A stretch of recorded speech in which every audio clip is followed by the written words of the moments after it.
ॐ सहनाववतु सहनो भुनक्तु सह वीर्यं करवावहै तेजस्विनावधीतमस्तु मा विद्विषावहै। ॐ शान्ति शान्ति शान्तिः। Friends, if you rest, you rust. Remember this. Hello વિદ્યાર્થી મિત્રો, આજે આપણે આ પાઠને અહીં સંપૂર્ણ કરવો છે. હવે પહેલા અત્યારે આપણે જોઈ લઈએ અળસિયા એની શરીર દિવાલ.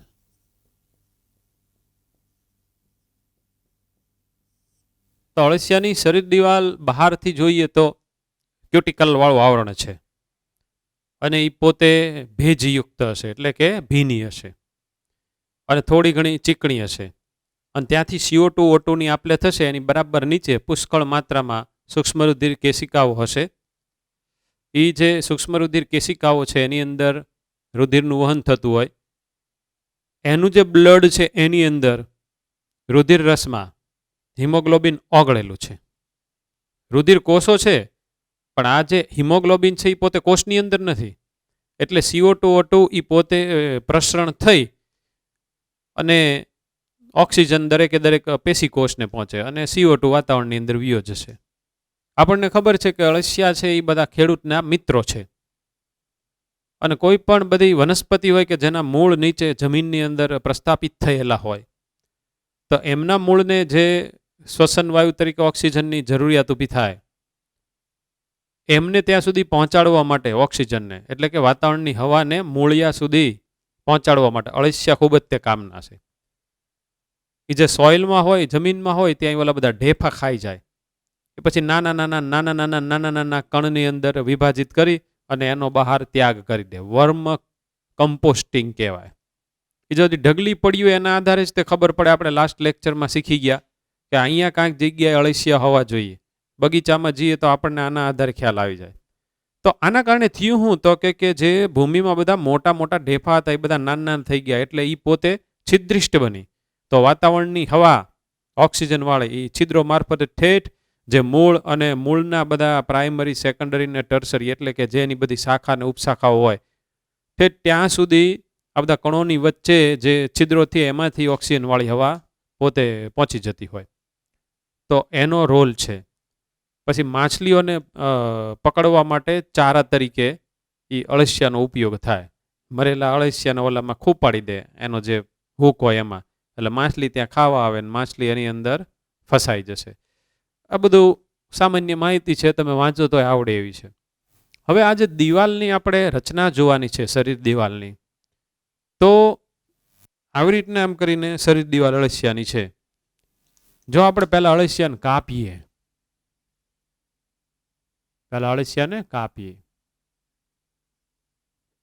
આ એનો એક ખંડ છે માનો. તો મેં અત્યારે શરીર દિવાલ આટલી જાડી કરેલી અહીંયા દોરી છે. આમ આપણે સેક્શન લેવાનો છે. તો હવે હું આટલા ભાગને મોટો કરું તો આપણને ખબર પડશે કે એમાં શું છે. સૌથી બહારની બાજુએ આપણે રાઉન્ડ પાર્ટ જ કરીએ. ક્યુટિકલ છે, ક્યુટિકલ અસ્તર. એની નીચેની બાજુએ અધિચર્મ. હવે આ ખાસ ધ્યાન રાખવાનું છે. નીચેની બાજુએ અધિચર્મ.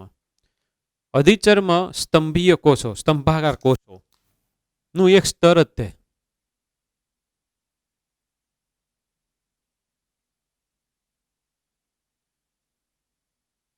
સ્તંભાકાર કોષો એક સ્તરીય જાડાઈ જેટલું જ આમાં વચ્ચે વચ્ચે ગ્રંથીય કોષો આવેલા હોય. શ્લેષ્મસ્ત્રાવી કોષો હોય, પછી આલ્બ્યુમિનસ કોષો હોય. એક આપણે દોરીએ. બધા આપણે યાદ રાખવાની જરૂરિયાત નથી, આપણી ટેક્સ્ટબુકમાં નથી આપેલું. પછી તલસ્થ કોષો હોય, એટલે કે નીચેની બાજુ આવેલા કોષો હોય. આ ગ્રંથિમાંથી ઉત્પન્ન થયેલું આ મ્યુકસ, શ્લેષ્મ ચીકણું દ્રવ્ય, એ અહીંયા બહાર ખુલતું અહીંયા બહાર આવી જાય એટલે એ પોતે સપાટી ઉપર હોય. આના કારણે ભીની ને ચીકણી સપાટી હોય. પહેલું સ્તર બહારની બાજુએ ક્યુટિકલ બ્લેક કલરનું હું અહીંયા લખી જ નાખું છું.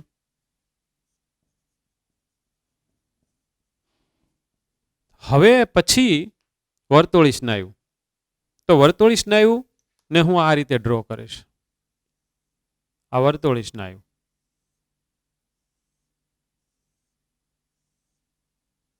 વર્તુળી સ્નાયુ. શા માટે એનું નામ વર્તુળી સ્નાયુ? તો કે સ્નાયુ આ રીતે વર્તુળ આકારે ગોઠવાયેલા છે, આમ. એટલે વર્તુળી સ્નાયુ કીધું છે. આ ખાસ યાદ રાખવાનું છે એની ગોઠવણ. અને જે આમ ગોઠવાયેલા હશે એને આયામ સ્નાયુ કહેશું. તો એને હું અહીં આ રીતે દોરીશ, આયામને.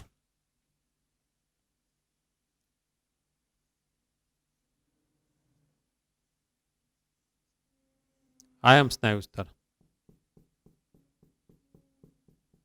ને એની નીચે જે દેહકોષ્ઠ એટલે કે સાચી શરીર ગુહા હોય,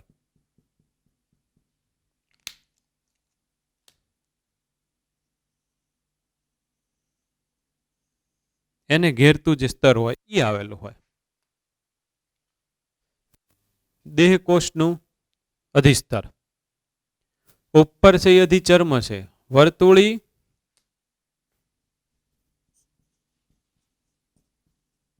અને આયામ સ્નાયુ સ્તર. બેયની વચ્ચે કોઓર્ડિનેશન હોય. આનું જ્યારે સંકોચન થતું હોય, વર્તુળીનું સંકોચન, તે વખતે આયામ જે બધા ગોઠવાયેલા હોય એ બધા પોતે વિસ્તરણવાળી અવસ્થામાં હોય. જ્યારે આયામનું સંકોચન થાય ત્યારે વર્તુળી વિશ્રામવાળી અવસ્થામાં હોય. હવે આ પાછા કઈ રીતને ગોઠવાયેલા? જો આમાં જોવું હોય કે આ અળસિયું, આ અળસિયાનો દેહ છે, અહીંયા હું આવી રીતના આમ રાખું છું, તો આમ જે ગોઠવાયેલા હશે એ બધાને આપણે વર્તુળી કહેશું, વર્તુળાકારે. અને જે આમ ગોઠવાયેલા છે, આ મારી આંગળી છે એમ, એને આપણે કહેશું આયામ. કારણ કે આના તો આયામ થયું ને, આમ હોય ઊભા, એ થયા આયામ. અને આમ હશે તો વર્તુળી. એટલે હું જ્યારે આનો છેદ લઉં ત્યારે વર્તુળીમાં મારે ગોળ ગોળિયા દોરવા પડે.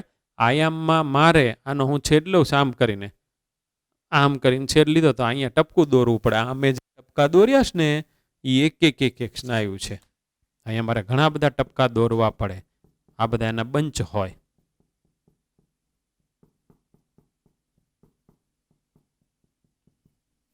અને પછી અધિચ્છદીય પેશીના કોષોનું એક આવરણ જનરલી. અને સંયોજક પેશી જે આજુબાજુની સાઈડમાં બધા ભાગોને જોડી રાખવા વાળી હોય એ સામાન્ય રીતે સંયોજક પેશી હોય. તો હવે આ જ એટલે કે સાચી શરીર ગુહા. જો આપણે આમ કરીને લીધો છે, અહીંયા હરખી રીતને ધ્યાન રાખજો. જો હું એનું આંતરડું આમ કરીને બહાર કાઢું, એટલે કે એનો આંતરમાર્ગ અંદરથી પોલો છે. હવે વ્યવસ્થિત ધ્યાન રાખવાનું છે. આ થયું, એનો આંતરમાર્ગ અંદર આપણે જવા દઈએ. જે આંતરમાર્ગની દિવાલ અને શરીર દિવાલ વચ્ચેની ગુહા છે એને કહેવાય સાચી શરીર ગુહા અથવા તો દેહકોષ્ઠ. એને જે ઘેરીને ગોઠવાયેલું પડશે એટલે આ દેહકોષ્ઠનું અધિસ્તર. આ છે, આ બ્લેક કલર છે. એટલે આ છેદમાં જો મારે કરવું હોય તો મારે આ આંતરમાર્ગનું અહીંયા કરવું પડે.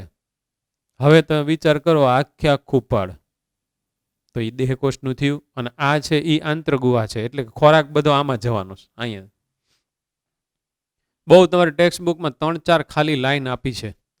તો સ્તર એક ક્યુટિકલ, અધિચર્મ, વર્તુળી, આયામ સ્નાયુ સ્તર. નીચેની બાજુએ જોડાયેલું પટલ, દેહકોષ્ઠનું આવરણ. આટલા ખાલી ભાગના નામ યાદ રાખવાના. હવે આપણે તેના અન્ન માર્ગમાં પ્રવેશીએ.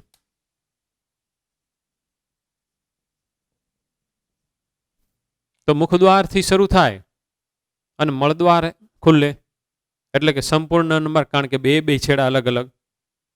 જો એક જ છેડે ખુલતો હોય તો એવો અન્ન માર્ગને આપણે અપૂર્ણ અન્ન માર્ગ કહેવાય. હવે મુખ છે આનું, એ મુખ ગુહામાં ખુલે છે. મુખ આપણે લાસ્ટ લેક્ચરમાં જોયું હતું, ઓલું માટીની બધું અંદર જશે. તો એ મુખ ગુહા લગભગ 1 થી 3 ખંડોની પૂરતી મર્યાદિત હોય. પછી નાનકડી એવી કંઠનળી, પછી અન્નનળી આવે. એ અન્નનળી લગભગ 7મા ખંડ સુધી લંબાયેલી હોય.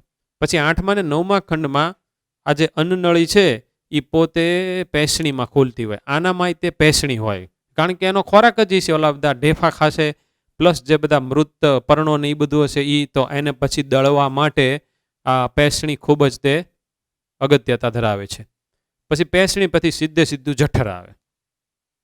તો 8મા અને 9મા ખંડની અંદર પેસણી હોય એટલે જઠર લગભગ 10 થી 14 કે 15 ખંડ સુધી એક્સટેન્ડ થયેલું હોય. આપણી બુકમાં જે ન્યુમેરિકલ ઇન્ફો આપી હોય યાદ રાખવાનું. હવે આ જે જઠર છે એની અંદર એક વિશિષ્ટ પ્રકારની ગ્રંથિ જઠરમાં, અન્નમાર્ગમાં, હવે હું સીધું અહીંયા લખું છું જઠરમાં, કેલ્સીફેરસ ગ્રંથિ, કેલ્સીફેરસ ગ્રંથિઓ આવેલી હોય. આ ગ્રંથિઓ શું કાર્ય કરે ખાસ યાદ રાખવાનું. આ જે ખોરાક અંદર જશે ને એની અંદર હ્યુમિક એસિડ હશે, એટલે કે એ પોતે એસિડિક છે. એ જે એસિડિક છે એની જે એસિડિટી છે એને આ ન્યુટ્રલાઇઝ એટલે કે તટસ્થ કરવાનું કામ કરે છે. તો કેલ્સીફેરસ ગ્રંથિનો સ્ત્રાવ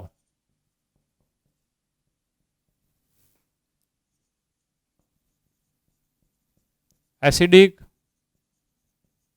હ્યુમિક એસિડને તટસ્થ કરશે.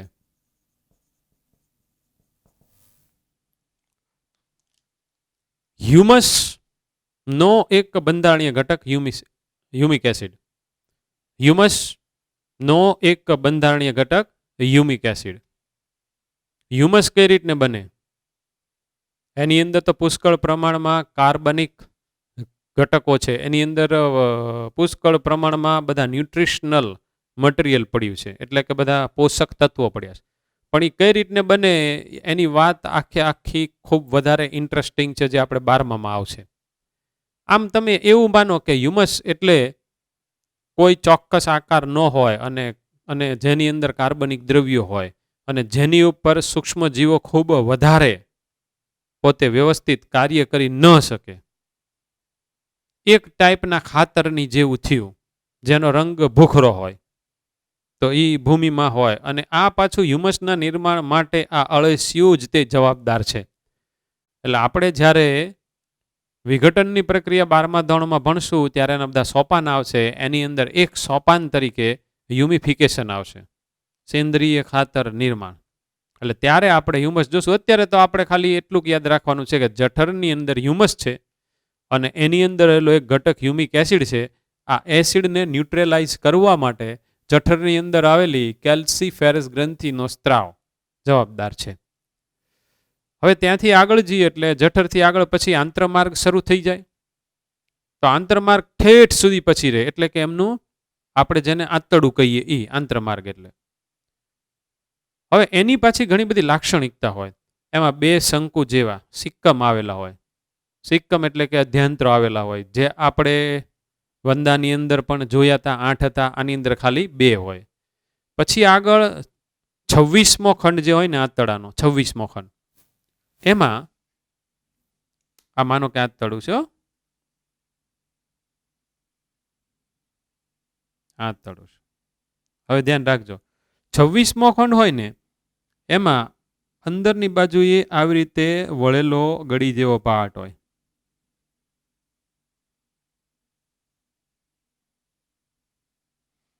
આને ભિત્તિભંજ પ્રદેશ કહેવાય. ભિત્તિભંજ, ટિફ્લોસોલ.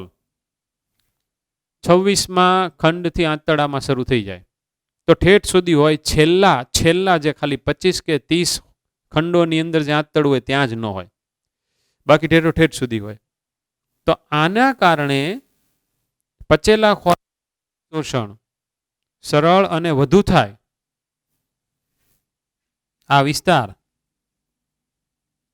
હવે હાવ તમને એની પૃષ્ઠ બાજુએથી જ બતાવી દઉં એટલે એક્ઝેક્ટ આઈડિયા આવે.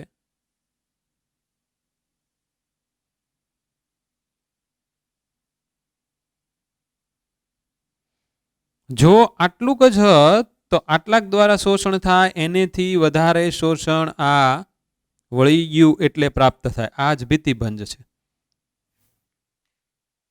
એ આંતરડામાં એલો.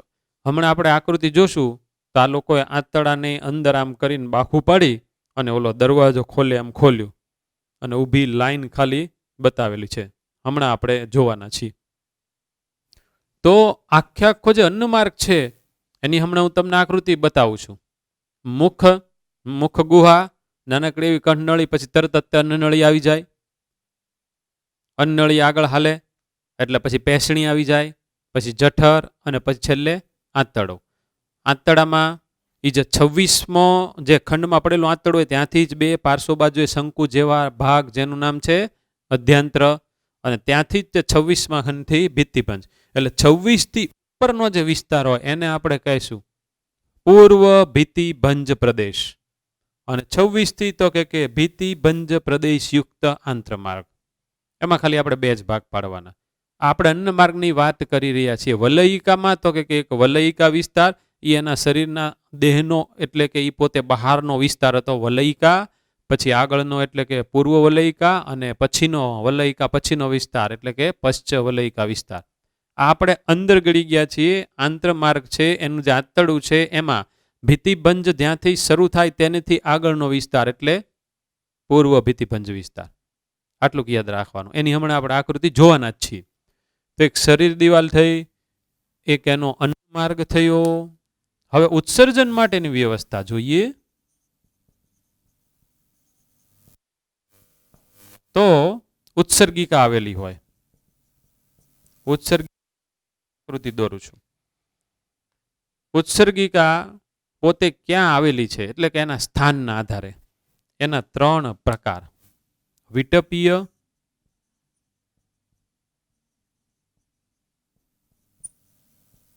ત્વચીય, નાલીય. સેપ્ટલ, ઇન્ટેગ્યુમેન્ટ અને ફેરિન્જિયલ. સેપ્ટલ, ઇન્ટેગ્યુમેન્ટરી and pharyngeal. હવે પહેલા એલા કેવું હોય એ અને વિટપ એટલે શું, આ બે વસ્તુ મારે તમને ભણાવવાની છે.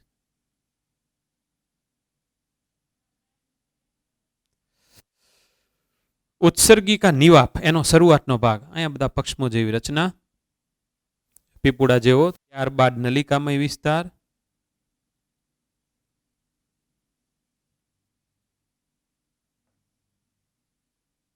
કેટલી બધી હોય ને એની આપણે કલ્પના પણ ન થઈ શકે.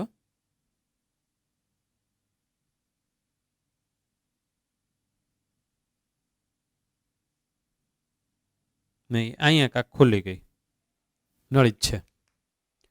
કામ શું કરે છે? જે દેહ કોષ્ઠ છે, દેહ કોષ છે એમાં જે દેહ જળ પડ્યું હોય એને શોષે, એમાં રહેલા ઉત્સર્ગ ઘટકો આ નળીઓમાંથી પસાર થાય, નળીમાંથી પસાર થઈને કાં તો આ નળી શરીરની બહાર ખુલતી હોય આઉટસાઇડ ધ બોડી, કાં તો આ નળી અન્ન માર્ગમાં ખુલતી હોય. એટલે કે જે બધા ઉત્સર્ગ દ્રવ્યો છે એનો નિકાલ કાં તો શરીરની સપાટીએથી થાય અથવા તો પછી એમના આંતરમાર્ગની અંદર ઠલવાઈને થાય. તો બરાબર તમે કોકરોચ યાદ કરો તો એમાં આપણે જોયું હતું કે માલપીધીય નલિકા હતી, એની અંદર હિમોસીલ હતું, એની અંદર હિમોલિમ્ફ હતું, એની જે શરીર ગુહા હતી એની અંદર રુધિર ભરાયેલું હતું, કારણ કે એમાં ખુલ્લા પ્રકારનું, આની અંદર બંધ પ્રકારનું છે. એટલે આમાં એની શરીર ગુહાની અંદર રુધિર ભરાયેલું નહીં હોય, એની બદલે એના કોષો દ્વારા જે બધું સ્ત્રવેલું હોય એવું બધું દ્રવ્ય હશે બહાર. આપણે જેને દેહ કોષ્ઠ જળ કહેશું. દેહ કોષ્ઠ એટલે કે સાચી શરીર ગુહાની અંદર આવેલું જળ. તો ત્યાંથી આ બધા ઉત્સર્ગ દ્રવ્યો લેશે, નળીમાંથી પસાર થશે, ને આ નળી ક્યાં ખુલે તો કે કાં તો શરીરની બહાર ને કાં તો આંતરમાર્ગમાં. એટલે બધા ઉત્સર્ગ દ્રવ્યો કાં તો આંતરમાર્ગ મારફતે બહાર નીકળશે, કાં તો શરીરની દિવાલ પરથી બહાર નીકળશે. હવે આજે વિટપ શું છે એ જરાક સમજી લ્યો. આંતરખંડીય ખાંચ તો આપણે જોઈ હતી, પણ આ વિટપ આજે તમને હું પહેલી વખત શીખવાડી રહ્યો છું. સાચું સમખંડતા દર્શાવતું પ્રાણી છે. દરેક ખંડ હોય ને એમાં અહીંયા વચ્ચે ખંડની વચ્ચે આવા વિટપ એટલે કે બધા પડદા આવેલા હોય, આ બધા પડદા છે. આની આપણે વાત કરી રહ્યા છીએ, જેના કારણે સમખંડતા જોવા મળે છે. આ એક પડદો, આ એક વિટપ, આ બીજો વિટપ. આની અંદર હું અન્ન માર્ગ હમણાં થોડોક દોરવાનો છું એટલે તમને આનો આઈડિયા એકદમ ક્લિયર થશે. ગ્રીન કલરથી ડ્રો કરીએ.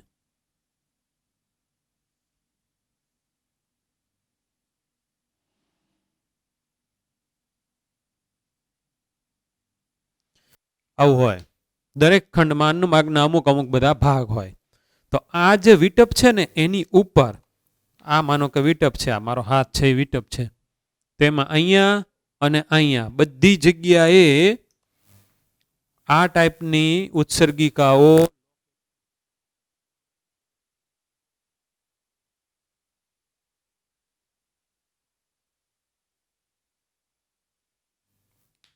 એના સ્થાનના આધારે છે. પછી કંઠનાલીય છે એ આગળના જે બધા ખંડો છે, ચોથો, પાંચમો, છઠ્ઠો, એવા ખંડની અંદર એના આખા ટફ્ટ પડ્યા હોય, એટલે કે એના ઝુમખા પડ્યા હોય. માનો કે 4, 5 ને 6 લઈ લે તો આખા ઝુમખામાં હોય, અને એની એક મુખ્ય નળી હોય, એની અંદર આ ખોલતા હોય. આ નળી એની એક આવી રીતની મુખ્ય નળીઓ હોય, એની અંદર ખોલતા હોય. એની હમણાં આપણે આકૃતિ જોશું. અને આ જે મુખ્ય નળી એ પછી તે અન્ન માર્ગમાં ખોલતી હોય. એટલે એના જે બધા ઉત્સર્ગ દ્રવ્યો છે એ બધા ક્યાં જશે? અન્ન માર્ગમાં જશે. પણ જે ત્વચીય છે, ત્વચીય પ્રકારની ઉત્સર્ગિકા, એ સીધે સીધું શરીરની બહાર ખોલી જાય. એટલે એમાંથી બધા ઉત્સર્ગ દ્રવ્યો સીધા જ તે શરીરની બહાર વ્યા જાય. આ બધાની આ 1, 2 ને 3 ક્યાં પડ્યા હોય, કેટલો એનો જથ્થો હોય, આખા મોટાના મોટા એમના શરીરમાં એના જંગલ આવેલા હોય. એમને કહેલા છે, લખેલા છે જંગલ. એટલે ખૂબ હોય, પુષ્કળ પ્રમાણમાં હોય. એ આપણે જોશું. હવે રુધિરાભિસરણ તંત્ર એટલે કે અભિસરણ, એનું પરિવહન તંત્ર. રુધિરાભિસરણ તંત્ર બંધ પ્રકારનું છે. આગળના જ ખંડોમાં, ચોથા, પાંચમા, છઠ્ઠામાં બધી રુધિર ગ્રંથિઓ આવેલી છે.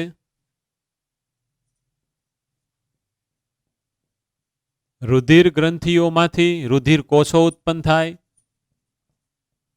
પ્લસ રુધિર કોષો સિવાય હજી એક વસ્તુ ઉત્પન્ન થાય. હું હિમોગ્લોબિન. અને હિમોગ્લોબિન શેમાં ઓગળેલું છે? તો કે રુધિર રસમાં દ્રાવ્ય. રુધિર રસમાં દ્રાવ્ય હિમોગ્લોબિન છે. બંધ પ્રકારનું છે, એટલે સૂક્ષ્મ રુધિર કેશિકા બધી નાની નાની રુધિર વાહિની છે કે જે વક્ષ બાજુએ પડેલા ચેતારજ્જુને રુધિર આપે, પછી આખા અન્નમાર્ગને આપે રુધિર. અહીંના જે બધા કોષ હોય ઠેઠ ત્યાં સુધી પહોંચતી હોય, કારણ કે બંધ પ્રકારનું છે. અને હૃદખંડ છે, પણ આપણે એનું હાર્ટ જ છે એમ ન કહેવાય, પણ ભાઈ એની અંદર હાર્ટ તરીકે કામ કરે એવા બધા પાર્શ્વીય હૃદયો હોય. તો હું એનો પાર્શ્વ બાજુનો દેખાવ દોરું છું. પાર્શ્વ બાજુનો દેખાવ, એમાં આ એનો મેં અન્નમાર્ગ દોર્યો. એ આ એનો આપણે અન્નમાર્ગ દોરી નાખીએ. ઓકે, હવે જોજો, આ છે પૃષ્ઠ બાજુ, આ છે વક્ષ બાજુ. આ ખ્યાલની હું તમને ખ્યાલ આપી રહ્યો છું. તમારી ટેક્સ્ટ બુકમાં તો બહુ ઓછું લખ્યું છે. તો પૃષ્ઠ બાજુએ રુધિરવાહિની, પૃષ્ઠ બાજુની રુધિરવાહિની. એવી રીતે તો કે વક્ષ બાજુની રુધિરવાહિની. એવી રીતે તો કે આ માનો કે ઈસોફેગસ એટલે કે અન્નનળી છે, તો એની પાછી પાર્શ્વ બાજુની રુધિરવાહિની. હવે આ બધાને જોડે અહીંયા પાર્શ્વીય હૃદયો, અહીંયા પાર્શ્વીય હૃદયો, આ પાછી એકબીજાની સાથે જોડાયેલી છે. એના બધા ખંડો ને આંતની બધું ફિક્સ હોય, પણ એ તો તમે બીએસસી ઝૂલોજી કરો ને તો આ બધું આવે. અહીંયા એવી રીતને બધી એકદમ પાર્શ્વીય પટલી રુધિરવાહિની હોય. અહીંયા અમુક જગ્યાએ બધા પાર્શ્વીય પાસ પણ પડ્યા હોય, હમણાં આપણે આકૃતિમાં જોશું. હવે આ બે મેં અત્યારે તમારી સામે પાર્શ્વીય હાર્ટ તરીકે મૂક્યા. આમાં જો આપણે અંદર જઈએ તો એમાં આ રીતના વાલ્વ આવેલા હોય, અને વાલ્વ હોય તેથી કરીને એક દિશામાં રુધિરનું વહન થાય. વાલ્વને કારણે રુધિરનું વહન એક દિશામાં શક્ય બને. એટલે અત્યારે આપણે જોશું તો બ્લડ આમ આવશે ને નીચે આવશે. તો મારે રુધિરના વહનનો માર્ગ કરવો હોય તો આ રીતનો કરાય. આની અંદર પલ્સેટિંગ મુવમેન્ટ હોય, સંકોચન વિસ્તરણ, સંકોચન વિસ્તરણ. એટલા માટે સર્ક્યુલેશન થયા કરે. આ કાંઈ આપણું જે હાર્ટ છે એની જે વોલ છે, દિવાલ છે, એની અંદર પહેલા રુધિર ભરાય, અને પછી ધક્કો મારે ને પછી આગળ જાય એવું આનામાં ન હોય. પણ બંધ પ્રકારનું તો ખરું. બંધ આ ખાસ યાદ રાખવાનું છે. આની એક હમણાં આપણે આકૃતિ જોશું. હવે આપણે આગળ વધી રહ્યા છીએ. આ બહુ બધું નાનું નાનું છે. 4-5 લાઈનની અંદર બધું ફિનિશ કરી નાખે છે. પ્રજનન તંત્ર જે થોડુંક વધારે પડતું મોટું છે અને સમજવા જેવું છે. હવે આપણે ચેતાતંત્રમાં આગળ વધીએ. તો ઓલા વંદાનું તમે ચેતાતંત્ર વિચારો, એની અંદર શું હતું? ઉપરી અન્ન નાલી અને અધો અન્ન નાલી અને પછી ઉરસ ને ઉદરના બધા ખંડો હતા.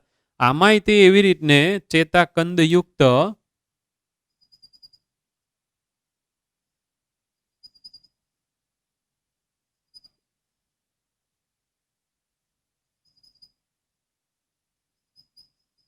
એનો 9 કોડ તો હોય જ તે, એટલે કે ચેતા રજ્જુ તો હોય જ. પણ હવે ધ્યાન રાખો, અહીંયા હું નાનકડી એવી ફેરિંગ્સ મૂકી દો, એટલે કે કંઠનળી. હવે જોજો, આ આગળ જાય, આ અગ્ર બાજુએથી એમાંથી આમ કરીને 2 શાખા ઉત્પન્ન થાય. તો ઈ પછી ઈ જે શાખા હોય ઈ આની પૃષ્ઠ બાજુએ આવે, આની પૃષ્ઠ બાજુએ આવે, અહીંયાથી આમ કરીને વળીને એની પૃષ્ઠ બાજુએ આવી અને આગળ એક ચેતાકંદ એની સાથે જોડાઈ ગઈ. એટલે ઓલામાં આ જે ચેતા કડી બની એમાંથી અત્યારે પસાર કોણ થયું? તો કે આ જે ચેતા કડી બની એમાંથી પસાર થયું કંઠનળી. તો જે કંઠનળીની ઉપરની બાજુ છે ચેતાકંદ, એને આપણે શું કહેશું? ઉપરી કંઠનાલીય ચેતાકંદ. ઈ પોતે પૃષ્ઠ બાજુ આવેલું છે, એટલે ઈ પોતે એક પૃષ્ઠ ચેતાકંદના નામે પણ ઓળખાય. એનું મગજ. તો આ જે આખી કડી થઈ, હવે આ કડી જેનાથી બની છે ઈ આ 2 પાર્શ્વ બાજુ એ આવા 2 ભાગ થયા. નીચે વક્ષ બાજુએ ચેતાકંદ, ઉપર પૃષ્ઠ બાજુએ તો કે ચેતાકંદ. આમાંથી નીકળતી જે બધી ચેતાઓ હોય, આમાંથી જે બધી નીકળતી ચેતાઓ હોય, આ બધી ચેતાઓ સંવેદના લાવશે, પછી એનાલિસિસ કરશે અને પછીથી પોતે પ્રતિચાર આપશે.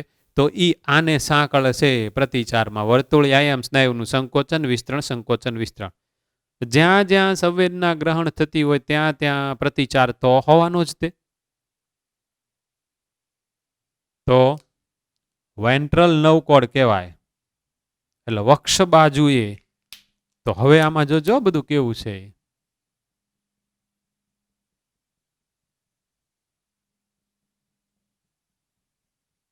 અળસિયું દોરી નાખ્યું આખું લાંબુ. આ તો ખરેખર વક્ષ બાજુએ પડ્યો છે. તો અહીંયા કોણ પડ્યું છે? આમ કરીને આખો આંતરમાર્ગ પડ્યો છે, અહીંયા અન્નમાર્ગ પડ્યો છે. અહીંયા મેં અહીંયા પૃષ્ઠ બાજુએથી કટ મૂક્યો, એને ખોલ્યું, આંતરડાને હટાવી લીધું, એટલે મને આ વસ્તુ જોવા મળી. વક્ષ બાજુએ લંબ અક્ષે મધ્યમાં જ પડેલો છે, વંદાની જેવું જ છે. પણ એમાં દરેક ચેતાકંદ દરેક ખંડોનું ચેતાકરણ કરે ને એવું બધું કાંઈ આપણી ટેક્સ્ટબુકમાં લખેલું ન હોય. આટલોક જ ભાગ ખાલી લખેલો હોય આપણી ટેક્સ્ટબુકમાં. તો એ આખી ચેતાકડી કઈ રીતને બની આપણને ખબર પડવી જોઈએ. હવે આ મુજબ સમજીએ. જોજો, આખી તમે લોકો કંઠનળી માનો તો આ વક્ષ બાજુને આ પૃષ્ઠ બાજુ, તો એક કંદ અહીંયા પડ્યો છે, એક કંદ અહીંયા પડ્યો છે. આને તમે જોડી દો તો આ બરાબર વચ્ચે થઈ ગયું. કંઠનળી વચ્ચે ઉપરી કંઠનાલીય ચેતાકંદ, અધો કંઠનાલીય ચેતાકંદ, આમ થઈ ગયું. આમ આપણે એને ફેરવી નાખીએ. જોજો ભાઈ, જો હવે હું એને ફેરવી નાખું તો આ આટલીક મારે અહીંયા કંઠનળી કરવી પડે, અહીંયા અધો અન્નનાલીય ચેતાકંદ કરવો પડે, અહીંયા ઉપરી અન્નનાલીય ચેતાકંદ, ને આ જોડી દઉં એટલે આ આખી ચેતાકડી થઈ ગઈ. એ આ બ્લુ કલર વાળી ચેતાકડી થઈ ગઈ. આવું થઈ ગયું. આ નળી છે એ આ નળી છે, આ ઉપરી અન્નનાલીય પૃષ્ઠ બાજુનો ચેતાકંદ, એનું મગજ, આ અધો અન્નનાલીય. આ બધી ચેતાઓ સેન્સેશન સંવેદના ગ્રહણ કરી એનાલિસિસ કરીને પછી પ્રતિચાર માટેના સંદેશ આ બધા સ્નાયુઓ તરફ જતા હોય, એના કારણે સંકોચન વિસ્તરણ થતું હોય. આવું હોય સામાન્ય રીતે, ખાસ યાદ રાખવાનું. હવે જ્યાં જ્યાં ચેતાતંત્ર આવે, અહીંયા મારે લખી નાખીએ હેડિંગમાં ચેતાતંત્ર. ત્યાં સંવેદના અંગો આવે, સંવેદી અંગો.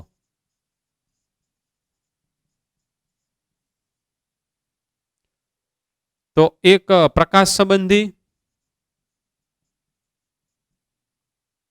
પછી સ્પર્શ સંબંધી સંવેદાંગો હોય,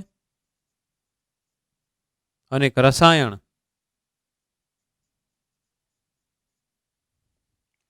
આના માટેના બધા ગ્રાહકો આવેલા હોય. રિસેપ્ટર કહેશું એટલે આને માટે હું ઇંગ્લિશમાં લખીશ રિસેપ્ટર.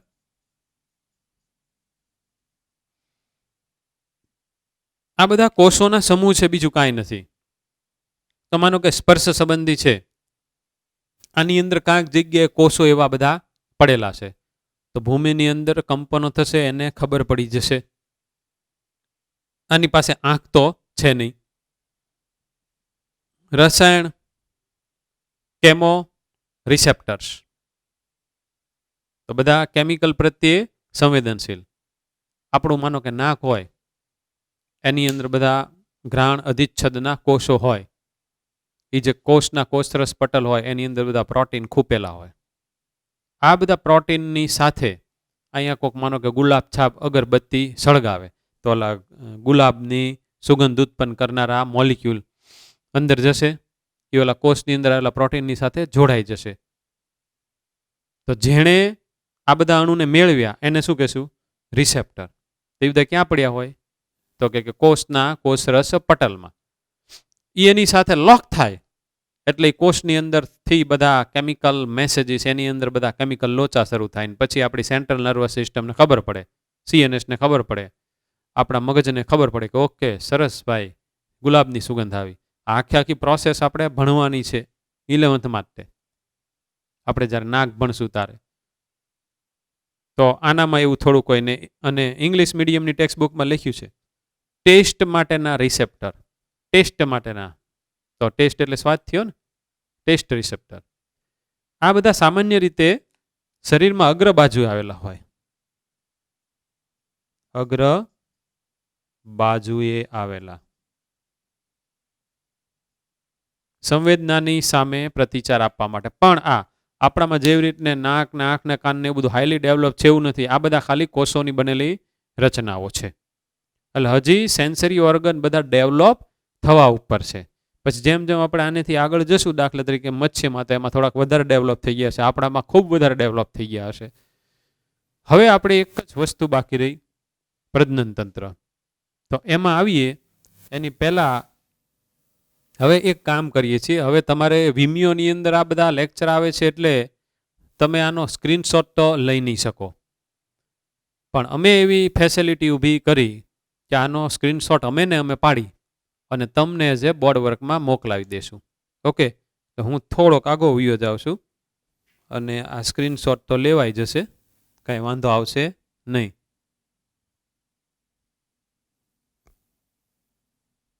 એટલે આપણા બે કામ થઈ જશે.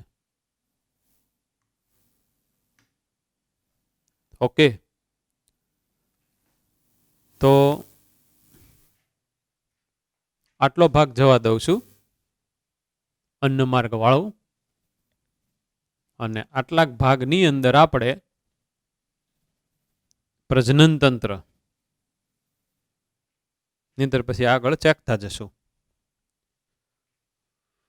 બુકની જે આકૃતિ છે પ્રજનન તંત્રની એ થોડીક ટેઢી મેઢી છે, એને એકદમ હું સિમ્પલ કરીને અત્યારે સમજાવી દઉં છું.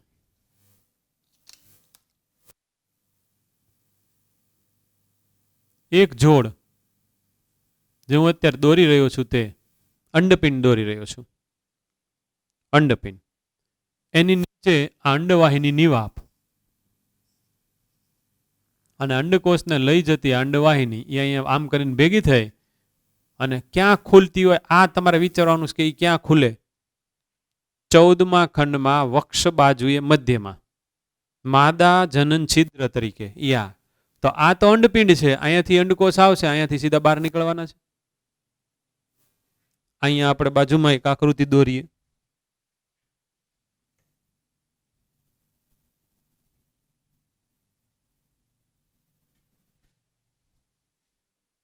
જોજો,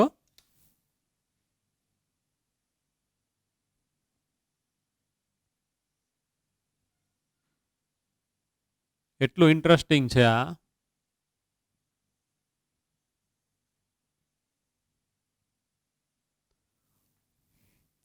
હવે આને આપણે એક ખંડ માનીએ છીએ. આ આંતરખંડીય ખાંચ, આ આંતરખંડીય વિટપ, આ હતું એ વિટપ. ये अंदर की बात है, ये बाहर की बात है. ओके, तो आने 5मो, 6ठो, 7मो, 8मो ने 9मो तो याद होय तो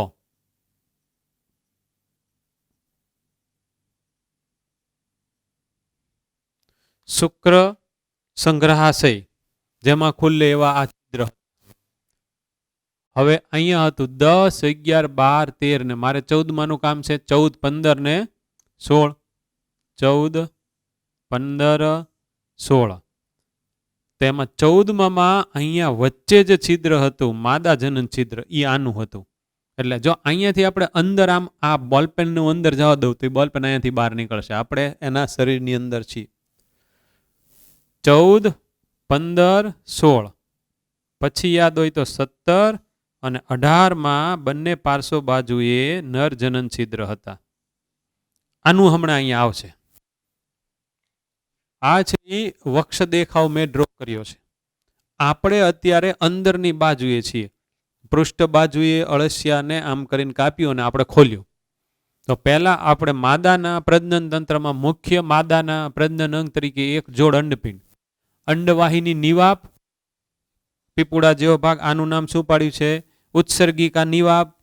આ અંડકોષનું વહન કરે એટલે અંડવાહિની, એટલે એનો આગળનો એવો ભાગ પીપુડા જેવો, એનું નામ પાડ્યું અંડવાહિની નિવાપ. બે ભેગી થઈ ક્યાં ખુલ્લી શરીરમાં? 14મા ખંડમાં વક્ષ મધ્ય બાજુ. આ ખાસ યાદ રાખવાનું છે. તો આ જો 14મા ખંડમાં ખુલતું હોય તો આ 13 ને 12 ખંડમાં જોઈએ ને એની ઉપર 10, 11 ની અંદર. તો હવે ઈ આપણે ડ્રો કરીએ છીએ. વ્યવસ્થિત ધ્યાન રાખજો.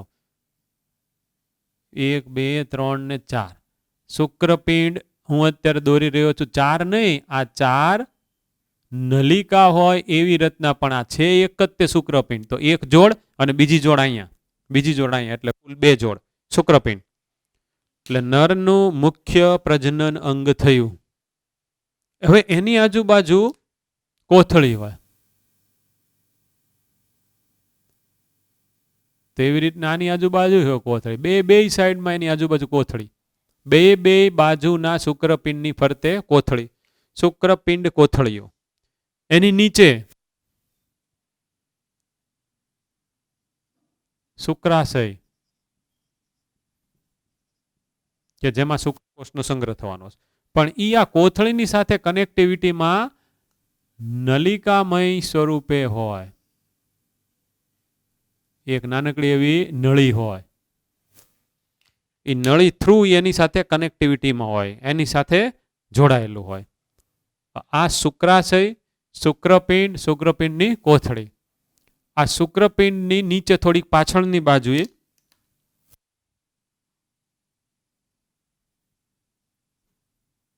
નિવાપ જેવો જ ભાગ ફોલ્ડેડ, અને અહીંયા પાછી પક્ષમો જેવી રચના હોય.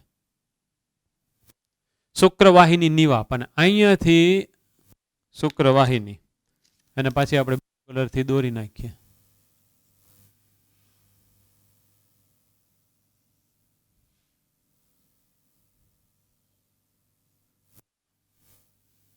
આટલીક તમારે રચના યાદ રાખવાની છે.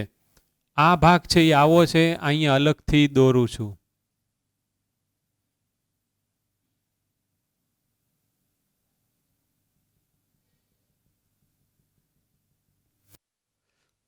એકદમ સરળ ને એકદમ ઈઝી છે, પણ ટેક્સ્ટની અંદર જે ફિગર છે એમાં બધા ડખા આપેલા છે, એટલે આપણને વ્યવસ્થિત ક્લિયર ન થાય છે. મોટા ભાગની બાયોલોજીની ટેક્સ્ટ બુકની અંદર ફિગરો આવી છે. જેમ જેમ આગળ હાલશે એમ એમ તમને ખબર પડશે. એટલે પહેલા જે ઓરિજિનાલિટી છે, ઓરિજિનલ ફિગર છે, જેના આધારે આપણી થિયરી સ્પષ્ટ થાય એવી ફિગર હું અહીંયા તમારી સામે દોરી રહ્યો છું. હવે આ જ વસ્તુ આ બાજુની સાઈડમાં તે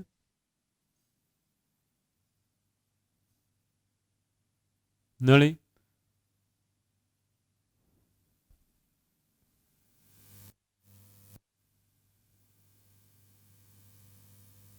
તો આ થઈ શુક્રવાહિની. શુક્રવાહિની, આમાંથી શુક્રકોષનું વહન થવાનું છે. હવે આ ભાગ ક્યાં ખુલતો હશે આપણને ખબર છે. આ છિદ્ર ને આ છિદ્ર ક્યાં સામાન્ય રીતે ખુલતું હોય? 18મા ખંડમાં વક્ષ પાર્શ્વ બાજુએ નરજનન છિદ્ર તરીકે. પણ એની પહેલા આની સાથે અહીંયા આવેલી એક પ્રોસ્ટેટ ગ્રંથિની નળી એની સાથે ભેગી થતી હોય ને એ પછી બે ભેગી થઈને અહીંયા ખુલતી હોય. તો અહીંયા મારે પાછી પ્રોસ્ટેટ ગ્રંથિ પણ દોરી નાખવાની 17મા ખંડમાં ને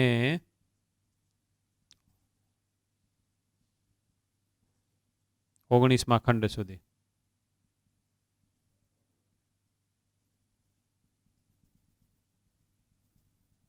અને સહાયક ગ્રંથિઓ અહીંયા પડી છે, એ ખાલી નામ પૂરતી જ આપીશ આપણી ટેક્સ્ટબુકમાં. હા, પ્રોસ્ટેટ ગ્રંથિ લ્યો, આ એની નળી છે, એની નળી છે. આવું છે. હવે તમારે આની નાની જેવી જ કલ્પના પાછી અહીંયા તે કરવાની છે, કારણ કે શુક્રપિંડ આ એક જોડ નથી પણ બે જોડ છે. એટલે બુકમાં આની જેવું પાછું પિક્ચર અહીંયા નીચે આપેલું હોય, આની સીધી ટ્રુ કોપી. તો એનો મતલબ એમ થયો કે આ શુક્રવાહિની છે એ અહીંયાથી બીજી હોવી જોઈએ, તો છે એમાં. આખી રચના જ બે, એટલે અહીંયા પાછળની બાજુ તમે જોજો આવી રીતને દોરેલું હોય, અને અહીંયા ઉપર પાછું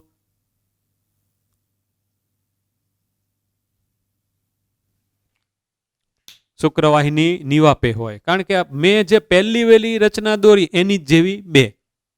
એટલે પહેલી યાદ રાખવાની, એની જ જેવી નીચેથી પાછી સ્ટાર્ટ કરી નાખવાની. મૂળ આટલું જ છે. હવે જોજો ઉપર જાઓ,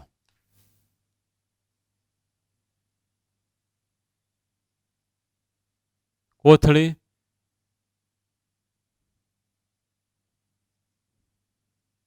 તો ખબર પડી કે આ ભાગ છે ઈ શુક્ર સંગ્રહાશય છે. ઈ જ્યાં ખુલે છે ઈ આ છિદ્ર, આ બે જે 12 વક્ષ બાજુએ ખુલે યા, એવી રીતને આ બે ના છિદ્ર આ બે ના આ. એટલે જો હું અહીંયાથી આને અંદર જવા દઉં તો અહીંયાથી આવશે અહીંયા. જો હું આની અંદર સ્પમને દાખલ કરું શુક્રકોષ, તો આની અંદર આવ્યા, તો આ કોથળી ભરાઈ જવાની શુક્રકોષથી. જો અહીંયાથી દાખલ કરશું તો આમાં આવશે, જો અહીંયાથી દાખલ કરશું તો આમાં આવશે, ને આ પહેલા જોડમાંથી દાખલ કરશું તો અહીંયા. શુક્રકોષનો સંગ્રહ કરતી કોથળીઓ વક્ષ બાજુએ 5 થી 9 ખંડમાં જે ખાંચ છે ત્યાં આવા બધા છિદ્ર મારફતે ખુલ્લે છે. આમ કરી દેવાય. એટલે હવે પિક્ચર આવું થયું ને, આમાં ઠેઠ આખે આખું લઈ લ્યો. ઓકે, એ મારે હવે અત્યારે દોરવાની જરૂરિયાત નથી. તમને ખબર છે કે અળસિયાની શરીર દિવાલ અહીંયા છે. તમને હારું લગાડવા માટે દોરવું હોય દોરાય.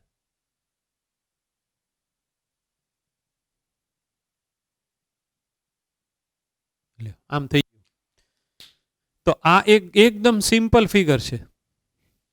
આ ફિગરને આધારે તમારું ડિસ્ક્રિપ્શન એકદમ ક્લિયર થઈ જશે. હવે કઈ રીતને આનામાં ફલન થાય? પોતામાં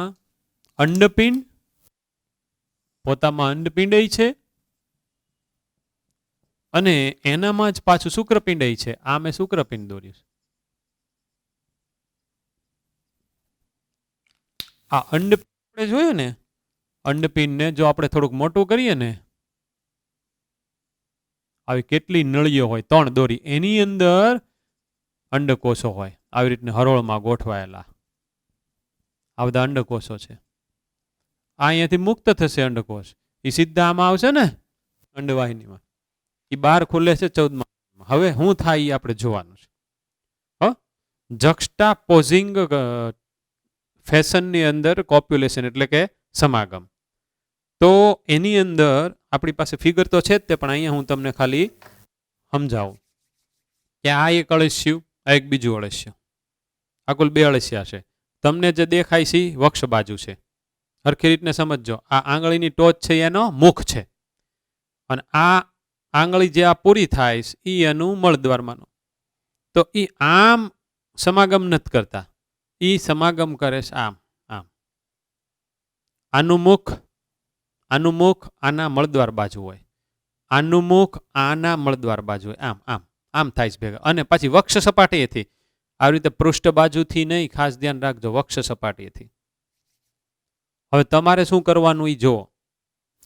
આ માનો આમ તો 1 2 3 4 5 6 7 8 બોલપેનથી 8 ટપકા કરવાના. આજે પહેલું આપણું વેઢું છે એમાં 1 2 3 4 5 6 7 ને 8. કેટલા ટપકા કરશો? 8. પહેલી જોડ શુક્રકોષનો સંગ્રહ કરે એવા શુક્રકોષ સંગ્રહાશયો જ્યાં ખુલ્લે છે, પહેલી, બીજી, ત્રીજી એમ. પછી એનાથી થોડોક નીચે આ જે બીજો ભાગ છે ત્યાં વચ્ચેનું એ કામ કરીને ડાર્ક કરવાનું. અને પછી આ જે મારી વીંટી દેખાઈશ ને એ ભાગમાં આવા 2 કરવાના, એને થોડાક ઉપર કરવાના. એ પાછા બંને તમારે પાર્શ્વ બાજુએ કરવાના. 2 આંગળીમાં એ રીતનું કરી નાખવાનું.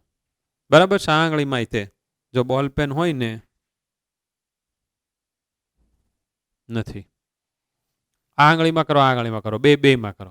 હવે એ 2 આંગળીને તમારે આમ કરીને જોઈન્ટ કરવાની, આમ કરીને જોઈન્ટ કરવાની છે. તો શું થશે? અહીંના જે 1 2 3 4 છે એમાંથી ગમે એ 2 આના અહીંયા નીચેના 2 છે એની સામે આવશે, હામાં. સેમ વસ્તુ અહીંયા તે રિપીટ થશે. અહીંના જે 1 2 3 ને 4 છે એ અહીંના જે 2 છે, અહીંના 2 ત્યાં આવશે. ખ્યાલ આવ્યો? એટલે સમાગમની ક્રિયા થાય છે. આની અંદર સ્વફલન નથી થતું, આની અંદર પરફલન થાય છે. એટલે શું? તો એ કે સમાગમની ક્રિયા કરશે. આ જે ઉપરવાળું અળસિયું છે એ પોતે પોતાના શુક્રકોષ આને આપશે. આ જે અળસિયું છે એ પોતે પોતાના શુક્રકોષ આ જે ઉપરવાળું અળસિયું છે એને આપશે. એ શુક્રકોષ આની ઉપર બેઠેલું જે અળસિયું છે એ તો આમ કરીને ઊંધું હશે ને, એટલે અહીંયાથી આની ઉપર બેઠેલા અળસિયાના શુક્રકોષ બહાર આવશે. એ અહીંયાથી અંદર ગળી જશે અને અહીંયા કાંઈક જગ્યાએ સ્ટોર થઈ ગયા છે. એટલે બંને અળસિયા પોતપોતાના શુક્રકોષની આપલે કરીને છૂટા પડી જાય છે. ફલનની પ્રક્રિયા તો હવે આવશે ઇન્ટરેસ્ટિંગ. જક્સ્ટાપોઝિંગ કોને કહેવાય? ઉપરનાનું જે બાજુ મુખ હોય એ બાજુ નીચેનાનું મળદ્વાર હોય, અને નીચેનાનું જે બાજુ મુખદ્વાર હોય એ બાજુ ઉપરનાનું મળદ્વાર હોય. આવું થયું. એટલે એક અળસિયાના આ 2 છિદ્ર અને સામેના અળસિયાના આ 2 છિદ્રની સામે જ તે આમાંથી એકાદી જોડ આવેલી હોય. એટલે આમાંથી આવતા જે શુક્રકોષ હોય એ સામેના અળસિયાના સપોઝ આની અંદર ઘૂસી ગયા તો એ આમાં અત્યારે શુક્રકોષનો સંગ્રહ થઈ ગયો. 2 તે અળસિયા છૂટા પડી ગયા. તો મૂળ શું થયું? તો કે આ અળસિયું છે એની અંદર શુક્રકોષનો સંગ્રહ કરતી કોથળીમાં જે અત્યારે શુક્રકોષ છે એ એના નથી, એ ઓલા સામેવાળાના છે. અને જે સામેવાળાની પાસે આવી જે કોથળી છે એમાં એના નથી, એમાં આના છે. આટલું પહેલા ક્લિયર. હવે હું આ અળસિયું અહીંયા દોરું છું.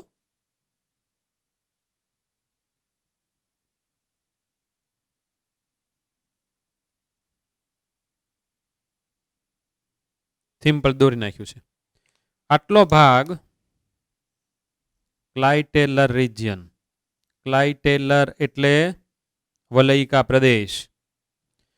આ પૃષ્ઠ બાજુ છે, વ્યવસ્થિત ધ્યાન રાખવાનું છે. આ પૃષ્ઠ બાજુ છે, આ છે એ વક્ષ બાજુ છે. આવી રીતના પડ્યું છે. તો આ છિદ્ર અહીંયા હશે. ઓકે. વલયિકા છે એ પોતે ગ્રંથિમય છે. મેં તમને લાસ્ટ લેક્ચરમાં વાત કરી હતી.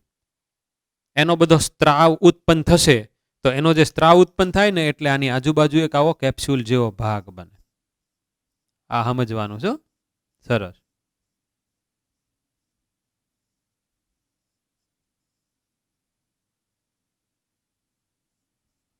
આવો કેપ્સ્યુલ જેવો ભાગ બન્યો, પોકેટ બન્યું અને અંડઘર કહેવાય. અંડઘર બન્યું. જો બરાબર ધ્યાન રાખજો. અહીંયા નીચે આ જે છિદ્ર છે ને, આ છિદ્ર એમાંથી અંડકોષો બહાર આવશે.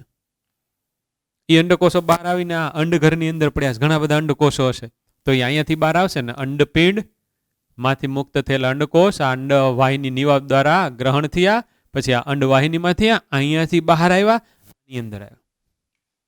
હવે આ જે અળસિયું છે એ સંકોચન વિસ્તરણ પામી ધીમે ધીમે આમ જશે. આમ જશે, આમ જશે. ધ્યાન રાખજો. તો એનો મતલબ શું થયો કે અંડઘર છે એ ખરેખર આને આમ કરીને બહાર નીકળવું છે, મારે અહીંયાથી આને કાઢી લેવાનું છે, આમ આમ આમ આમ આમ.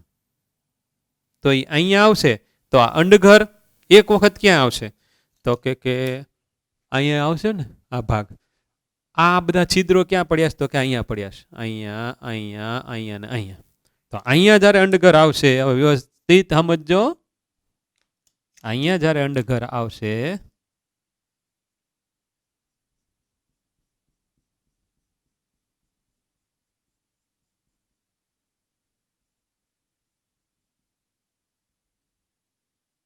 ઓકે, તે વખતે અહીંયાથી શુક્રકોષ બહાર આવશે, અહીંયાથી શુક્રકોષ અહીંયા બહાર આવી ગયા. એટલે હવે શું થયું? તો કે આ જે અંડઘર છે એની અંદર હું ગ્રીન કલરના અંડકોષ મૂકી દઉં અને એની અંદર જ તે અહીંયાથી બહાર આવેલા શુક્રકોષો. હવે આમ કરીને નીકળી ગયું તો આ અંડઘર ત્યજાઈ ગયું. એ અંડઘર હવે જોજો ભાઈ, એની અંદર ગ્રીન કલરના ટપકા એટલે અંડકોષો, એટલે કે એના ઈંડા, પ્લસ રેડ કલર એટલે શુક્રકોષોનો બંચ આખે આખો. એમાં ઓલા પ્રોસ્ટેટ ગ્રંથિનો સ્ત્રાવ ને એ બધું હશે, આખું ગ્લુ થયેલું અંદર થઈ ગયું. અને આ અંડઘરને આપણે બંધ કરી દઈએ. વ્યવસ્થિત સમજો. વલયિકા તો ગ્રંથિમય વિસ્તાર હતો, એનો જે સ્ત્રાવ છે આખે આખું અંડઘર થઈ ગયું. આવા અંડઘર મૂકે. આની અંદરથી વિકાસ થઈ અને નાનકડું એવું અળસિયું દેખાવ સ્વરૂપે એના માતા પિતા જેવું જ હોય એવું જ બહાર આવે. એટલે આને સીધો વિકાસ કહેવાય, પરોક્ષ વિકાસ કહેવાય નહીં. બાળ અળસિયું લખી નાખીએ. ધીસ ઇઝ ટેણીયા અળસિયા, બાળ અળસિયું લખી નાખીએ. અનઘર બનવાની પ્રક્રિયા ખબર પડી? આવું થયું. જો આને તમે અળસિયું માનો. આ મારી 2 આંગળી છે, આ મારી 1 આંગળી વાળો ભાગ ઇઝ ઇક્વલ ટુ અંડઘર થયું. હવે આ આમ આમ હાલ્યું, અહીંયા આવ્યું ત્યારે શુક્રકોષ એની અંદર તેજાઈ ગયા, આ નીકળી ગયો આખે આખું અંડઘર. હવે આ મોટું અંડઘર બનાવી, આ નીકળી ગયું આખે આખું અંડઘર થઈ ગયું. કકુન કહેવાય, ફિક્સ થઈ ગયું. અહીં કાંઈક જગ્યા પડ્યું અળસિયું તો વીવી ગયું હોય. આની અંદર કેટલા બધા ફલીટાંડ હોય, એનો પછીથી વિકાસ થાય અને દરેક ઈંડામાંથી અળસિયાની જેવા દેખાવ સ્વરૂપ વાળું જ ટેણિયું અળસિયું બહાર આવે. એટલે આનું કીધું સીધો વિકાસ. સીધો વિકાસ તો કેટલું હેલું છે એ તમે જોજો આજનું લેક્ચર. ક્યુટિકલ, એની નીચે અધિચર્મ એક સ્તરીય કોષો, એની અંદર ગ્રંથિમય કોષો, એના કારણે તો કે મોઇશ્ચર વાળું રહે. અહીંયાથી ઓટુને આપલે થાય, નીચે થોડી આયામ અને દેહ કોષનું બહારનું પડ. આટલું કે એની શરીર દિવાલની અંદર. અન્ન માર્ગમાં મુખદ્વાર એ શેની અંદર ખોલતું હતું? તો કે મુખ ગુહામાં. પછી નાનકડી એવી કંડળી, પછી અન્નળી, પછી પાછી પેસણી આવી દળવાવાળી, અને પેસણી પછી જઠર ને પછી આંતરડું આવે. એટલે તરત જ તમને ખબર પડી જ જાય કે ઓલા અધ્યાંતરો 2 બહાર કાઢવાના છે, કોનિકલ શંકુ આકારના, અને ભિત્તિપંચ. આટલી વસ્તુ ખબર પડી જ જાય. પછી હવે પરિવહન તંત્ર આવે તમારા મનમાં, એટલે રુધિર ગ્રંથિ આવે, એમાંથી ઉત્પન્ન થયેલા રુધિર કોષો આવે, એમાં હિમોગ્લોબિન આવે. પણ હિમોગ્લોબિન રુધિર રસમાં દ્રાવ્ય કરવાનું છે. બાકી તો કે પાર્શ્વીય હૃદયો ઉપર, તો કે પૃષ્ઠ બાજુની રુધિરવાહિની, નીચે તો કે વક્ષ બાજુની રુધિરવાહિની, અને પાર્શ્વીય અન્નનાલીય રુધિરવાહિની અન્નનળીની આજુબાજુની. પછી આગળ જઈએ તો મેઇન એના માટે ઉત્સર્ગ અંગ તરીકે ઉત્સર્ગિકા, એના સ્થાનના આધારે એના પાછા પ્રકાર આવ્યા. અને ઉત્સર્ગિકાનું સ્ટ્રક્ચર આવ્યું આગળનું નિવાપ, પછીની ટ્યુબ્યુલ, બધી નળી કાં તો શરીરની બહાર ખોલતી હોય, કાં તો અન્ન માર્ગમાં ખોલતી હોય. વિટપ સાથે સંકળાયેલા હોય તો એને વિટપીય, પછી કંઠનાલીય, કંઠનળીમાં ખોલતી હોય. અને પછી જે છેલ્લું આવ્યું એ ત્વચીય, કે જે શરીરની બહાર ખુલતી હોય. પછી ચેતાતંત્રની અંદર ચેતાકડી, એમાં ઉપર પૃષ્ઠ બાજુએ ચેતાકાંત, અથવા તો ઉપરી કંઠનાલીય ચેતાકાંત અથવા એનું મગજ, નીચેનો અધો કંઠનાલીય ચેતાકાંત, આજુબાજુની સાઈડમાં જોઈન્ટ થઈને એક આખી કડી, આમાંથી બધી ઉત્પન્ન થયેલી ચેતાઓ દ્વારા સંવેદના ગ્રહણ થાય અને પછી પ્રતિચાર અપાય, જેની અંદર સ્નાયુઓનો રોલ હોય. વર્તુળી સ્નાયુને આયામ સ્નાયુ સ્તરનો રોલ હોય. અને વક્ષ બાજુએ પડેલો ચેતારજ્જુ છે આખે આખો. ચેતાતંત્ર આવે એટલે સંવેદાંગોની વાત કરી. આની પાછળ આપણે જે અહીંયા છેદ કરેલું બોર્ડ કે પ્રકાશ માટે, સ્પર્શ માટે અને રસાયણ એના માટેના રિસેપ્ટર હોય, એટલે કે બધા ગ્રાહકો હોય. આ બધા એક ટાઈપના કોષોના સમૂહ છે, આની સિવાય બીજું કાંઈ નથી. આપણામાં હાઈલી ડેવલપ્ડ આંખો એવું આની અંદર છે નહીં. પછી પ્રજનન તંત્રમાં તો અંડપિંડ અંડવાહિની બહાર ખુલે આમાં. શુક્રપિંડ, કોથળી, શુક્રાશય, શુક્રવાહિની નિવાપ, શુક્રવાહિની અને પ્રોસ્ટેટ ગ્રંથિ નળી બે ભેગી થઈને ખુલે અહીંયા. જક્સ્ટાપોઝિંગ સમાગમની ક્રિયા. આના શુક્રકોષ આમાં અને આના શુક્રકોષ આમાં છૂટા પડી ગયા. વલયિકા ગ્રંથિ કકોન ઉત્પન્ન કર્યું અંડકર, એની અંદર અંડકોષ આવી ગયા, આગળ વધ્યું. અહીંયા આવ્યું એટલે અહીંયાથી બધા શુક્રકોષ આવ્યા, અહીંયા આવ્યું એટલે અહીંયાથી બધા શુક્રકોષ એમાં આવી ગયા. અંદરની બાજુએ કક્કુનમાં ફલન થયું, પણ ફલન શરીરની બહાર થયું. ફલન શરીરની બહાર થયું. પણ સામેવાળાના શુક્રકોષથી આના અંડકોષનું ફલન થયું. આના ને આના શુક્રકોષથી આનું નાનું ફલન નથી થયું, એટલે આને આપણે પરફલન કહેવાય. જ્યારે સ્વફલન હોય તો કે આના ને આના શુક્રકોષથી આના નાના અંડકોષનું ફલન થતું હોય તો એવું આમાં ન જોવા મળે, અળસિયામાં જોવા મળે નહીં. તો અળસિયું ઉભયલિંગી શું કરવા કહેવાય? તો કે એનામાં શુક્રપિંડ ને અંડપિંડ બેય છે. શુક્રપિંડ ને અંડપિંડ બેય છે, એટલા માટે ઉભયલિંગી. પણ એનામાં પછી સ્વફલન જોવા મળતું નથી. આટલું જોયું. હવે આપણે આ બધાની આકૃતિઓ જોઈ લઈએ છીએ, બરાબર? So my dear friends, let we see figure. અમને આકૃતિ જોઈ લઈએ. પહેલા પાચન માર્ગની થોડુંક મોટું કરી નાખું, ફટાફટ આ બધું સમજાઈ જાય. મુખ, પછી આ છે એની મુખ ગુહા, પછી જોયું કંઠનળી એકદમ નાનકડી, પછી અન્નનળી ઓલમોસ્ટ 7મા ખંડ સુધીના, 8મા 9મા ખંડની અંદર પેસણી. અહીંયાથી બધું દળાઈ જશે, ભરડાઈ જશે. પછી ઉપર જઈએ, આ જઠરવાળો વિસ્તાર આવ્યો, જે ઓલમોસ્ટ 15મા ખંડ સુધી એક્સટેન્ડ થયેલ, પછી 16માંથી શરૂ થઈ જાય આંતરડો. તો આ આંતરડો શરૂ થયું એટલે કે આંતરડું શરૂ થયું, એ આંતરડામાં અહીંયા 26મા ખંડથી આ ઓલા કોનિકર એટલે કે શંકુ જેવા બે ભાગ ઉપસેલા બહાર આવ્યા. એનું નામ આંતરિય અધ્યાંત્રો, એટલે કે એ પોતે આંતરડાના. અને અહીંયાથી જ પછી ટિફ્લોસોલ એટલે કે ભીતિભંજ પ્રદેશ. જોયું એણે આમ કરી કાપી નાખ્યું, આમ કરી ખોલી નાખ્યું. આ જે ભાગ છે એ ભીતિભંજ વિસ્તાર આપણે જે અહીંયા દોર્યો તો એ.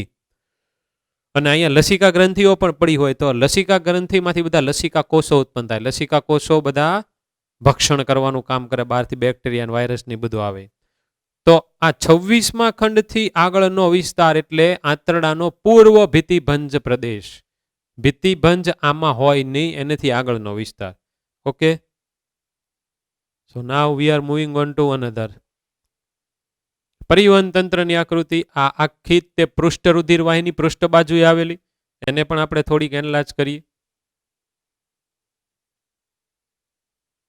આ બધા પાર્શ્વીય હૃદયો છે, આ બધા પાર્શ્વીય લૂપ કહેવાય, એટલે કે પાસ કહેવાય. પણ એ પોતે પાછું હાર્ટ જેવું કામ નથી. હાર્ટ જેવું કામ જે ઓલું વાલ્વ વાળું આપણે દોર્યું હતું એ આ છે, એ આ છે. આ બધા ફિક્સ હોય કે આ ખંડમાં આટલા હોય ને બધું ફિક્સ હોય, એમાં આપણે અત્યારે નથી જવાનું. પૃષ્ઠ રુધિર વાહિની આપણે ખાલી નામ સાથે કન્સર્ન છે. પાર્શ્વીય હૃદયો છે તે આપેલા જોયું. પછી પાર્શ્વીય અન્નમાર્ગીય રુધિર વાહિની, અન્નમાર્ગને રુધિર પૂરું પાડે એવી રુધિર વાહિની. પછી વક્ષ રુધિર વાહિની આ મુખ્ય થઈ ગઈ. ને બાકીના હવે બે ભાગ નામ યાદ રાખવાના આવશે. આ પાર્શ્વીય અન્નલાય્ય હૃદયો, અન્નનળીની ફરતે એમની પાર્શ્વ બાજુએ આવેલા હાર્ટ હૃદય. સંલગ્ન રુધિર વાહિની, સંકળાયેલી બધી રુધિર વાહિની. તો જે હાર્ટ તરીકે કામ કરે છે, હૃદય તરીકે, એ થોડાક વધારે પડતા પહોળા છે. આની અંદર વાલ્વ હશે, આ ખાલી એકલી નળીઓ છે, ધ્યાન રાખજો. અને અધો ચેતાવાહિની, આ બે ના ખાલી નામ યાદ રાખવાના. આપણી બુકમાં આમાંથી બધી નળીઓનો ઉલ્લેખ આપ્યો જ નથી, જે આપણી થિયરી છે એમાં. એટલે આકૃતિ બેઝડ જ્યારે ક્વેશ્ચન પૂછાય ત્યારે આ બધું આપણને કામ લાગે, પણ આઈડિયા આપણા માઇન્ડમાં ક્લિયર હોવો જોઈએ. હવે આ જો આપણે જે વાત કરી હતી ને, રુધિર ગ્રંથિઓ આવી ગઈ. આ આખી કંઠનળી છે, અને કંઠનાલીય ઉત્સર્ગિકાની આ મુખ્ય નળી, આ બધી નળીઓ આ જે બ્લુ છે. અને આ જે વ્હાઇટ કલરના તમને જે બધા પેચીસ દેખાય છે, નાના નાના ટપકા, ઈ બધું કોણ છે? કંઠનાલીય ઉત્સર્ગિકા. એટલે આની જેવા ઈ છે ને એક એક એક એક ટપકું આની જેવું છે ભાઈ. આ જેટલા વ્હાઇટ કલરના સ્પોટ દેખાય છે ને એક એક એક ટપકું આની જેવું છે. એની આ જે બધી નળીઓ હોય, આવી બધી નળી ભેગી થઈ અને આવી એક નળીમાં ખુલતી હોય, આ બ્લુ કલરની નળી. હવે આ બ્લુ કલરની નળી ઉત્સર્ગ દ્રવ્ય લઈને ઠાલવશે ક્યાં? તો કે અન્ન માર્ગમાં. આ પોતે અન્ન માર્ગ છે, આપણને ક્યાંથી ખબર પડે? આગળ મુખ છે ત્યાંથી આપણને ખબર પડશે. આપણી ટેક્સ્ટ બુકમાં આકૃતિ આપેલી જ છે. ત્વચીય ઉત્સર્ગિકાઓ, આ બધા જેટલા વ્હાઇટ કલરના સ્પોટ દેખાય છે એ પોતે ત્વચીય ઉત્સર્ગિકાઓ છે. અને ત્વચીય ઉત્સર્ગિકાનું આખું ઝાડું છે, એનું આખું જંગલ કહેવાય, ફોરેસ્ટ લખેલું છે ઇંગ્લિશ મીડિયમની બુકમાં. આ જેટલા જેટલા વ્હાઇટ કલરના તમને સ્પોટ દેખાય છે. અને વિટપીય ઉત્સર્ગિકાને થોડીક મોટી કરીને જોઈએ, જો મજા આવશે. તો આ આખો વિટપ છે, એ આખો વિટપ છે. આ વિટપની ઓલી બાજુ આ બધી ઉત્સર્ગિકા, આ બાજુ ઉત્સર્ગિકા, આ વિટપ છે. અહીંયા ઉત્સર્ગિકા, અહીંયા ઉત્સર્ગિકા, આખો વિટપ છે. એ અહીંયા આમ પડ્યો વિટપ આમ, એટલે અહીંયા ઉત્સર્ગિકા, અહીંયા તે ઉત્સર્ગિકા. આ તો આમ આમ દોરેલું છે, આપણે દોરેલું છે આમ. ઓકે, હવે આ છે એ પ્રજનન તંત્રની આકૃતિ. એમાં આપણે શેની ઉપર સેન્ટર ફોકસ કરવાનું છે? જુઓ, હું સીધો એની ઉપર જ આવી જાઉં છું. જેવી રીતને મેં તમને સમજાવ્યું હતું એ. આ 12મો 13મો ખંડ છે, આંતરખંડીય વિટપ છે. આ જે બ્લુ કલરનું છે અંડપિંડ છે, આપણે જે અહીંયા રેડ કલરથી દોર્યું છે. આ અંડવાહિની નિવાપ, આ અંડવાહિની. અને જો 14મા ખંડમાં અહીંયા આ 14મા ખંડમાં વક્ષ મધ્ય બાજુએ ખુલતો આ છે. એટલે પહેલા વહેલા હંમેશા આટલો જ ભાગ જોવાનો. હવે મોટા ભાગમાં જઈએ, જો અહીંયા દેખાય છે આ શુક્રપિંડ છે. આ એક જોડ એની જ જેવી પાછી બીજી જોડ અહીંયા કાંક હોય, આની અંદર નથી આપેલી. એટલે આ આકૃતિની અંદર થોડું ઘણું બધું કન્ફ્યુઝન જેવું. પછી શુક્ર કોથળી સાથેનું આ શુક્રપિંડ એવું આખું લખ્યું. તો આ ઓલી કોથળી એ આપણા માટે આ કોથળી થઈ અને આ શુક્રપિંડ થયું. હવે શુક્રાશય, તો કે આ શુક્રાશય. તો શુક્રાશય આપણા માટે આ છે. અને સીધું આપણે હવે આ નળી લઈ લઈએ છીએ નીચેની,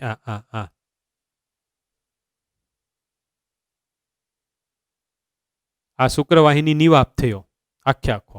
અને આ શુક્રવાહિની થઈ, આ શુક્રવાહિની થઈ, આ શુક્રવાહિની પ્રોસ્ટેટ ગ્રંથિમાં. હવે અહીંયા જોજો, આ રીતની જે ફિગર આપેલી, આ આમ જશે નળી, આ નળી હશે, આ નળી અહીંયા કાંક જગ્યાએ જોડાશે. અને આ પછી 18મો ખંડો, એટલે 18મા ખંડમાં વક્ષ પાર્શ્વ બાજુએ ખુલ્લે. અહીંયા 18મો ખંડ જોયો, આ છે 18મો ખંડ છે. એટલે આનું અને આનું બેયનું જોડાણવાળું જંકશન અહીંયા હોવું જોઈએ. તો એ બંને કોમન તરીકે બહાર 18મા ખંડમાં પાર્શ્વ બાજુએ, વક્ષ બાજુએ ખુલી શકે. વક્ષ પાર્શ્વ, વક્ષ આ બાજુની સાઈડમાં, પાર્શ્વ મારામાં આ વક્ષ, વક્ષ મધ્ય, વક્ષ પાર્શ્વ, આ બે સાઈડની હોય તો આપણે એને પાર્શ્વ બોલશું. ઓકે, તો એક આ ઉપરનું છે ને આટલું, આટલાકમાં આ ફિગરની અંદર થોડું ઘણું કન્ફ્યુઝન છે. ન થાય એટલા માટે મેં અહીં એક જ એકમ દોર્યો છે. આની જેવા પાછા અહીંયા બીજા એકમ, એટલે કુલ આવા 2 છે. હવે એની ઉપર જોઈ લઈએ.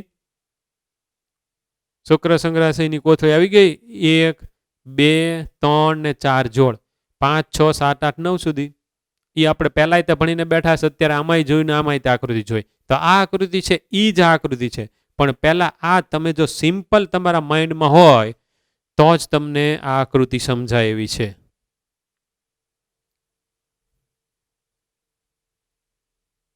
આની દિવાલનો આ જક્સ્ટાપોઝિંગ જોયું, એનસ અને માઉથ. આ ઉપરનું છે એનું મળદ્વાર અહીંયા છે, તો પાછું નીચેનાનું માઉથ એટલે મુખદ્વાર છે.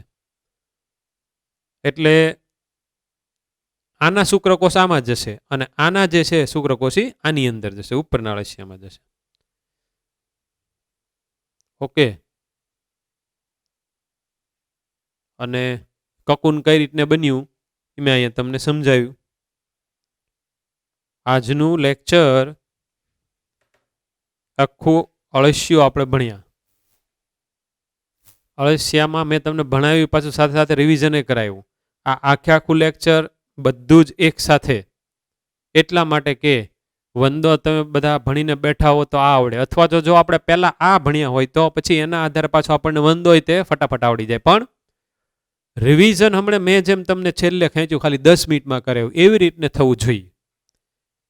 ફટાફટ જેના બધા મુખ્ય મુદ્દા હોય આમાં તો હવે મને શરીર દિવાલ આવે એટલે તરત યાદ આવે ક્યુટિકલ, પછી અધિચર્મ એક કોષોનું સ્તર, એની અંદર બધા ગ્રંથિઓ કોષ હોય જેમાંથી શ્લેષ્મનો સ્ત્રાવ થાય એટલે ભીની અને શ્લેષ્મયુક્ત એની ત્વચા આપણે બહારનું આવરણ અને એની શરીર દિવાલ રહે. પછી વર્તુળી સ્નાયુ સ્તર ને આયામ સ્નાયુ સ્તર પૂરું થઈ ગયું અને જે દેહકોષને ઢાંકે ઉપર આટલું થઈ ગયું. પછી અન્ન માર્ગ આવે એટલે આખે આખો આવી જાય. એની અંદર નવું શું આવ્યું? કાંઈ આપણે પેસણીના અંતે ને એવું બધું નવું કાંઈ ન કહેવાય. નવામાં શું છે? અધ્યંતર હોય તે ન કહેવાય, કારણ કે એ આવી ગયા કે નવામાં છે ભીતિભંજ, એક મેઇન વસ્તુ. તો એ પાછો આપણને યાદ હોવી જોઈએ. એ પાછો ભીતિભંજવાળો વિસ્તાર છેલ્લે કયા કયા ખંડોમાં ગેરહાજર છે?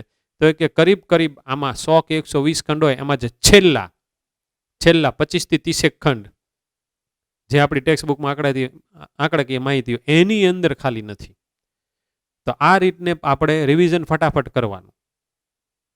એટલે આ તો તમે વાંચશો ને ખાલી આ બધી ફિગરો તમારી આગળ હોય, અમે હવે તમને સ્ક્રીનશોટ પાડીને મોકલવાના જ છીએ. એટલે એ ખાલી એક વખત જોઈને પછી જ તમારે ટોપિક વાંચવા બેઠવાનો, એટલે ટોપિક આખો તમારે ક્લિયર થઈ જાય. ઓકે, હવે આ જે હોય ને કોઈ પણ જગ્યાએ તમારે ઉત્સર્ગ અંગ, દાખલા તરીકે આપણામાં મૂત્રપિંડ, તો સમજી જ લેવાનું કે એનું કાર્ય ઉત્સર્ગ દ્રવ્યોને દૂર કરવાનું તો ખરું, પણ જે આપણા શરીરનું દેહ જળ હોય એટલે કે આપણામાં બ્લડ હોય એનું એ પોતે કદ જાળવે, એની અંદર આયનોનું સંતુલન કરે, એટલે કે જલ નિયમનનું કાર્ય કરતું હોય. ઇંગ્લિશમાં એને ઓસ્મો રેગ્યુલેશન કહેશું. ઉત્સર્ગ અંગ જ્યાં જ્યાં આવે એની સાથે સંકળાયેલા જ્યાં જ્યાં ભાગ આવે, અહીંયા અત્યારે ઉત્સર્જનની સાથે સંકળાયેલી રચના ઉત્સર્ગિકા આવી, તેનું કાર્ય આપણને પૂછે તો પહેલું ઉત્સર્ગ દ્રવ્યોને દૂર કરવાનું, પણ એ ન આપ્યું હોય તો જલ નિયમન આપ્યું હોય તો એ પહેલું કરવાનું, અથવા દેહે જળ ની માત્રા જાળવે, એનું કદ જાળવે, એમાં આયનોનું પ્રમાણ જાળવે, એની માત્રા જાળવે. તો આ થાય એટલે અંદર પાણીની માત્રા પણ જળવાય. એટલે જલ નિયમનનો જે મુખ્ય કન્સેપ્ટ છે એ જ છે કે દેહની અંદર પાણીના આયનોની સાંદ્રતાની જાળવણી કરવી. એટલે જ્યાં જ્યાં કોઈ પણ જગ્યાએ ઉત્સર્ગ અંગ આવે ત્યાં ત્યાં જલ નિયમન જ હોય. આપણા મૂત્રપિંડનું કાર્ય તો કે જલ નિયમન. એટલે આ એક વસ્તુ ખાસ યાદ રાખવાનું. ઓકે, લેક્ચર અહીં આપણે પૂર્ણ કરીએ, આ પાઠ પણ અહીં પૂર્ણ કરીએ.